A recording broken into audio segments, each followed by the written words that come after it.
Guys, I am so proud of myself. I managed to make a thumbnail before even hitting record today, so that's amazing. But today, we are going to be talking about my long-awaited February through, and this is a little embarrassing, didn't finish a book in March, so February through beginning of April wrap-up.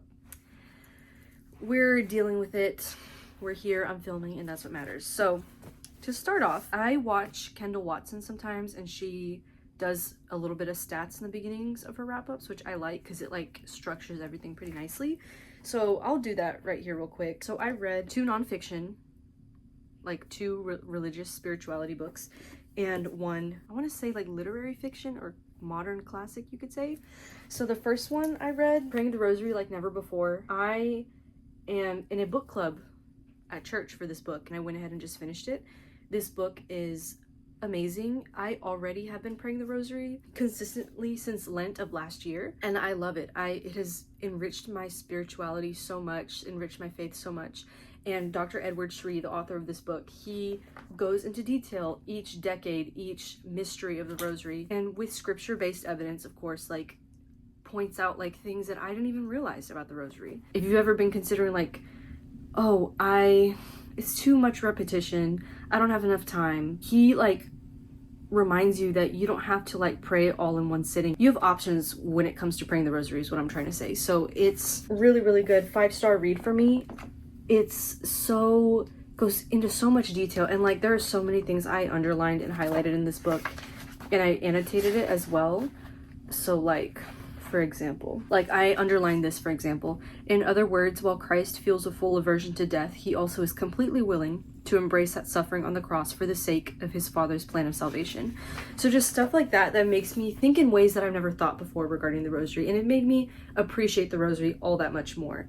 So if you're looking for a good introduction to the rosary, or if you're even merely like considering the possibility of like praying it every day or praying it every once in a while, this is a good starting point. And you can also pray along with them. And it has like, since the rosary is like supposed to be a meditation, it has like, you know how in school when your teacher would want you to write something and she would write sentence stems on the board? Dr. Edward Sri does something similar, but before you say the Hail Mary, it's like a line from scripture. Like, on the 3rd day, there was a marriage at Cana in Galilee, and the mother of Jesus was there. Jesus also was invited to the marriage with his disciples, which is John chapter 2, verses 1 through 2.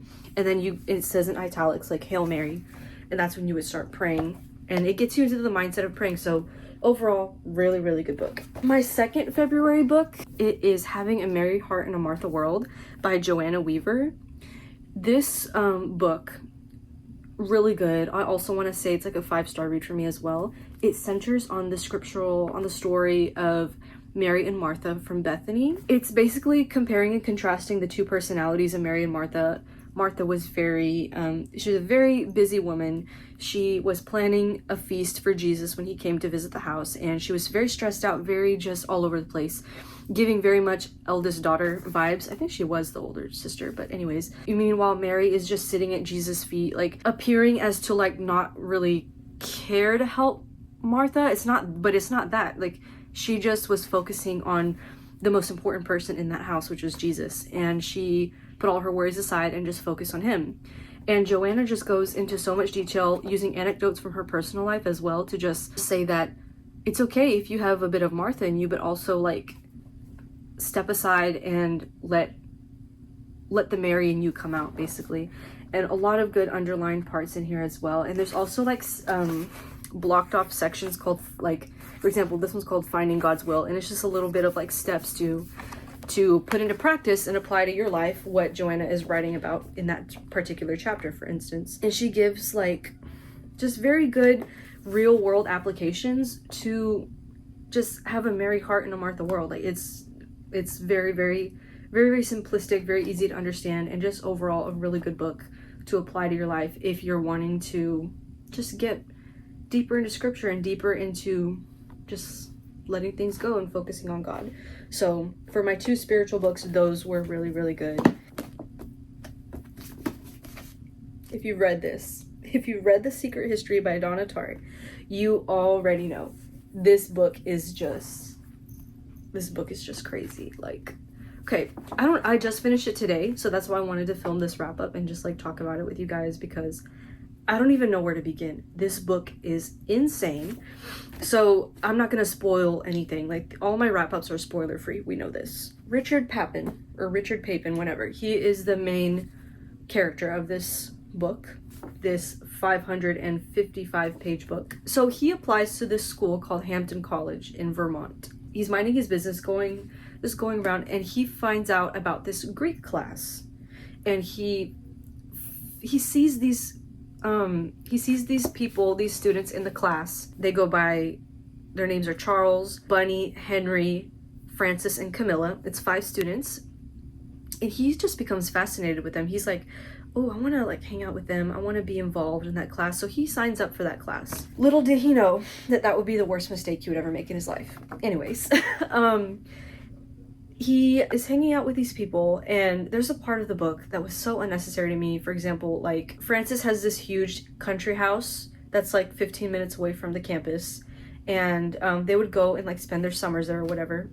And Richard, having nowhere to go and like not having a car and like not having a really good relationship with his family, during this freak winter storm that happens up there, he chooses to stay in this abandoned, like, drafty old house that this like homeless guy owns or whatever, or not a homeless guy, but it's like just this like weird freaky guy. And Richard like chooses to stay there when Francis's house is like not even a few miles away. Anyways, that struck me as a little odd. But the first line of the book: the snow in the mountains was melting, and Bunny had been dead for several weeks before we came to understand the gravity of our situation. So already, one of the characters is, you find out right off the bat that Bunny dies, and it's like, gravity of our situation. So Richard is somehow involved in this. I'm not going to say how, because that would spoil a big portion of the book. But a lot of this book is just basically avoiding responsibility and avoiding the consequences of actions. And it's just, that part pissed me off a little bit, because, and I know it's supposed to be, anyways, like, I know that it's supposed to be like a morally flexible type of book, but I was just like, come on, like, what? So I don't know the star rating I would give this quite yet. I think I need to process it for a few more days, but a lot happens in this book, and a lot of the language got like really flowery, which, again, I think I've said in the past, like, I like it, but when it's like too much, it's like, okay, like, let's just get to the point. But I think I'm sitting at like 4 stars for this, maybe like a low 4-star, if that makes sense. I finished this book today as I'm filming this, April 4th. So from now on, I'm gonna just focus on the February TBR that I had originally planned, and nobody's like forcing me to do anything. Like, I'm choosing to read that on my own. Like, I feel like I just need to broaden my horizons and like lighten the mood a little bit after this book. There's also like a twist at the end, not a twist, but like something really shocking that happens, and I'm like, but then at the same time, I'm like, okay, I feel like it was something crazy was gonna happen after the main plot of the book at some point. So, Secret History by Donna Tartt. If you want to read about characters that morally bend the rules and just don't have a conscience, this is your guy. This is your book. So those are the 3 books I read these past 2.5 months, or yeah. I think what I need to start doing is just like making more time for reading, because screen time, and you're guilty of it too, because you're watching me on a screen. Screen time just takes up too much of my time and too much of my energy and too much of my attention, to when I could be reading more books and filming and working on my eBay store, which I will link down below. Please go see it. And also just like meditating on scripture too. Like, that takes up time where I could be doing those things instead of just like, you know. So this year I'm making it a point to just be more consistent. And again, like, you're gonna be like, oh, I'll take it with a grain of salt. Okay, I can do whatever I want. It's my channel. So yeah, that is my reading wrap up for today. So happy to just be filming for you guys, as always. Drop down in the comments below how your day's going. Like, do you have any plans for the next few weeks coming up? I would love to know. I always love hearing from you guys, so just feel free to comment. And yeah, that's my reading wrap up. I'm gonna read a lot more.